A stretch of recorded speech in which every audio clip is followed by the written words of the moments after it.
Hello beautiful people, welcome back to my YouTube channel Nainisha's Diaries. ఈరోజు నేను ఇంకొక beautiful video ఎడిటింగ్తో మీ ముందుకు వచ్చేసాను. ఆ వీడియో ఒకసారి చూసేయండి.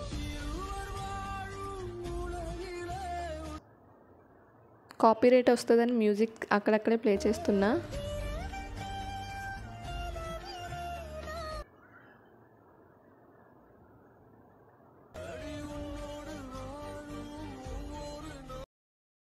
వీడియో చూస్తున్నారు కదా, ఇలాంటి వీడియో ఈజీ వేలో ఎలా ఎడిట్ చేయాలో చెప్పేస్తా. మొబైల్ని రొటేట్ చేసుకొని చూసేయండి.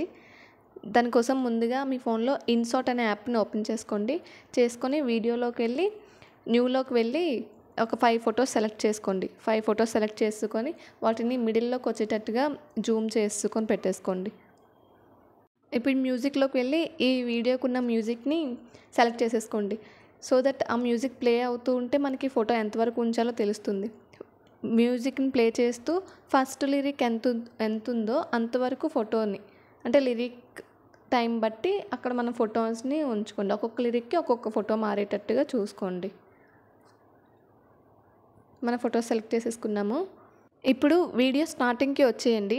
స్టార్టింగ్కి వచ్చేసాక ఫస్ట్ ఫోటోని క్లిక్ చేయండి. క్లిక్ చేసినప్పుడు పైన యారో మార్క్ చూపిస్తున్నాను కదా ఒక సింబల్, ఆ సింబల్ని మైనస్ చేసుకోండి. మళ్ళీ సేమ్ ఆ ఫోటో లాస్ట్కి వెళ్ళిపోయి దాన్ని మైనస్ చేసుకోండి, ఆ యారో మార్క్ చూస్తున్న సింబల్ని. ఇప్పుడు ఫోటోని లెఫ్ట్ సైడ్కి అలా మూవ్ చేస్తూ ఉండండి. మనం అట్లా ఎనేబుల్ చేసుకొని ఎటు సైడ్ మూవ్ అవుతే ఆ ఫోటో అటు సైడ్ మూవ్ అవుతుంది, అది ఓకే అయిపోతుంది అన్నమాట. చూసారా మన ఫోటో ఇప్పుడు లెఫ్ట్ సైడ్ ఎలా వెళ్ళిపోతుందో, సేమ్ అన్ని ఫొటోస్ కూడా అలానే ఫోటో స్టార్టింగ్లో దాన్ని మైనస్ చేసుకోవాలి. మళ్ళీ సేమ్ ఫోటో ఎండింగ్కి వెళ్ళి దాన్ని మైనస్ చేసుకొని మనకి ఆ ఫోటో ఎటు సైడ్ మూవ్ అవ్వాలనుకుంటున్నారో అటు సైడ్ మూవ్ చేస్తే ఆ ఫోటో అలా మూవ్ అయిపోతుంది అన్నమాట. అర్థమైందని అనుకుంటున్నా. అర్థం కాకపోతే మళ్ళీ సెకండ్ టైం రిపీట్ చేస్తూ చూడండి, సో దట్ ఈజీగానే అర్థమైపోతుంది. చూసారు కదా మన ఫొటోస్, ఒక ఫోటో లెఫ్ట్కి ఒక ఫోటో రైట్కి మూవ్ అయ్యేటట్టు పెట్టుకోండి, బాగుంటుంది వీడియో లుకింగ్. ఇప్పుడు వీడియో స్టార్టింగ్కి వచ్చేసి ఫస్ట్ ఫోటో క్లిక్ చేయండి. అది క్లిక్ చేస్తే ఎఫెక్ట్ అనే ఆప్షన్ వస్తుంది, దాన్ని క్లిక్ చేసి అడ్జస్ట్లోకి వెళ్ళండి. అడ్జస్ట్లోకి వెళ్ళి అక్కడ మీరు బ్రైట్నెస్, లైటింగ్ అవన్నీ పెంచుకోవడం తగ్గించుకోవడం అన్నీ చేసుకోవచ్చు. నెక్స్ట్ మెయిన్ సాచ్యురేషన్లోకి వెళ్ళండి. సాచ్యురేషన్లోకి వెళ్ళి ఆ లైన్ మొత్తం డిక్రీజ్ చేసేసుకుంటే అది ఫోటో బ్లాక్ అండ్ వైట్లోకి వెళ్ళిపోతుంది. పైన టిక్ మార్క్ ఉంది కదా, దాన్ని క్లిక్ చేస్తే అప్లై టు ఆల్ అని వస్తుంది. అప్లై టు ఆల్ అని క్లిక్ చేస్తే అన్ని ఫొటోస్కి సేమ్ ఎఫెక్ట్ అప్లై అయిపోతుందని. చూసారు కదా ఫొటోస్ అన్నీ బ్లాక్ అండ్ వైట్లోకి మారిపోయాయి. ఇప్పుడు పిప్లోకి వెళ్ళండి. మన గ్యాలరీ ఓపెన్ అవుతుంది, అందులో ఈ టెంప్లెట్ని సెలెక్ట్ చేసుకోండి. అది నేను లింక్ డిస్క్రిప్షన్లో ఇస్తాను, డౌన్లోడ్ చేసుకోండి. ఈ వీడియోని క్లిక్ చేస్తే పైన స్పీడ్ అనే ఆప్షన్ వస్తుంది. ఆ స్పీడ్లో కొంచెం స్పీడ్ పెంచేసుకుందాం. స్పీడ్ పెంచేసుకొని జస్ట్ ఈ వీడియో ఒక్క ఫోటో మీద మాత్రమే ఉండేటట్టు చూసుకోవాలి. అటు సైడ్ మొత్తం కట్ చేసేసుకోవాలి. సో దట్ దానికి పైన ఆ వీడియోని క్లిక్ చేస్తే పైన స్ప్లిట్ అనే ఆప్షన్ ఉంటుంది, దాన్ని స్ప్లిట్ చేసేసి రైట్ సైడ్ ఉన్న పార్ట్ మొత్తం డిలీట్ చేసేసుకోండి. ఇప్పుడు ఈ వీడియో జస్ట్ ఒక్క ఫోటో మీద మాత్రమే ఉంటుంది. సేమ్ ఆ వీడియో ముక్కని క్లిక్ చేస్తే కట్అవుట్ అని వస్తుంది. కట్అవుట్లోకి వెళ్తే క్రోమా అనే యాప్ అది ఆప్షన్ ఉంటుంది, దాన్ని క్లిక్ చేసి ఆ సర్కిల్ ఉంది కదా, ఆ సర్కిల్ జస్ట్ కిందకి డ్రాగ్ చేయండి. కిందకి డ్రాగ్ చేస్తే రెడ్ మొత్తం పోయి ఓన్లీ గ్రీన్ సర్కిల్ ఒక్కటే ఉండిపోతుంది. మనకి గ్రీనే కదా కావాలి. ఇప్పుడు ఆ గ్రీన్ కిందనే ఫొటోస్ అన్నీ కనిపిస్తాయి.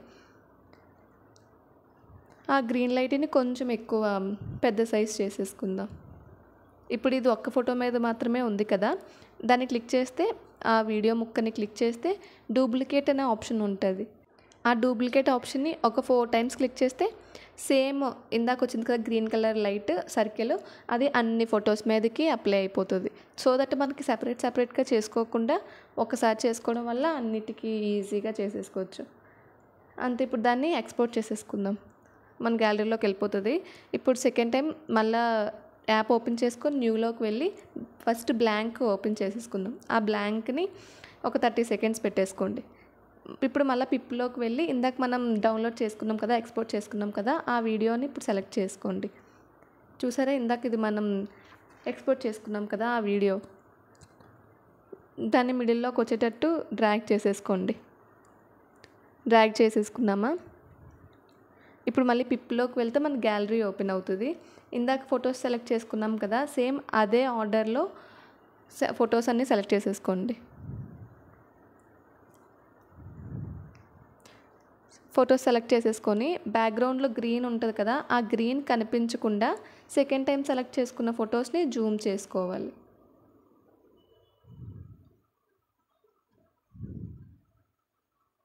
అన్ని ఫొటోస్ని అలా సెలెక్ట్ చేసేసుకోండి. బ్యాక్ సైడ్ ఏ ఫోటో ఉందో ఫ్రంట్ సైడ్ కూడా అదే ఫోటో వచ్చేటట్టు చూసుకోండి. చూసారు కదా, ఇప్పుడు గ్రీన్స్ కనిపించట్లేదు. ఇప్పుడు ఇందాక మనం ఎక్స్పోర్ట్ చేసుకున్నాం కదా, ఆ వీడియో మీద క్లిక్ చేస్తే మనం ఇప్పుడు సెలెక్ట్ చేసుకున్న ఫొటోస్ కనిపించవు, ముందు చూస్ చేసుకున్న వీడియో కనిపిస్తుంది. దానిలోకి వెళ్ళి కటౌట్లోకి వెళ్ళి క్రోమాలోకి వెళ్ళాలి. ఇప్పుడు ఈ సర్కిల్ని ఇంకొకసారి కిందకి ఇలా డ్రాగ్ చేసామనుకో, ఆ గ్రీన్ కూడా మాయమైపోయి మనం ఇందాక ఫోటో సెలెక్ట్ చేసుకున్నాం కదా, ఆ ఫొటోస్ కనిపిస్తాయి.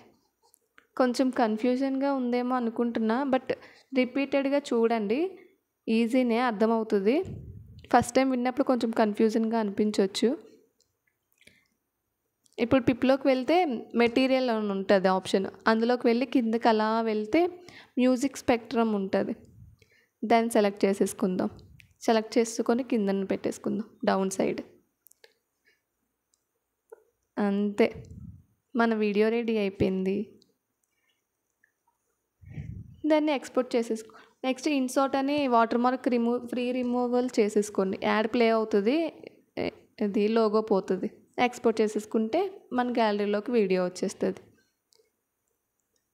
ఇది మనం క్రియేట్ చేసుకున్న వీడియో. అర్థమైందని అనుకుంటున్నా. ఒకవేళ అర్థం కాకపోతే సెకండ్ టైం చూడండి రిపీటెడ్లో. ఈ వీడియో కనుక మీకు నచ్చినట్లయితే please do like, share and subscribe. Nainisha's Diaries.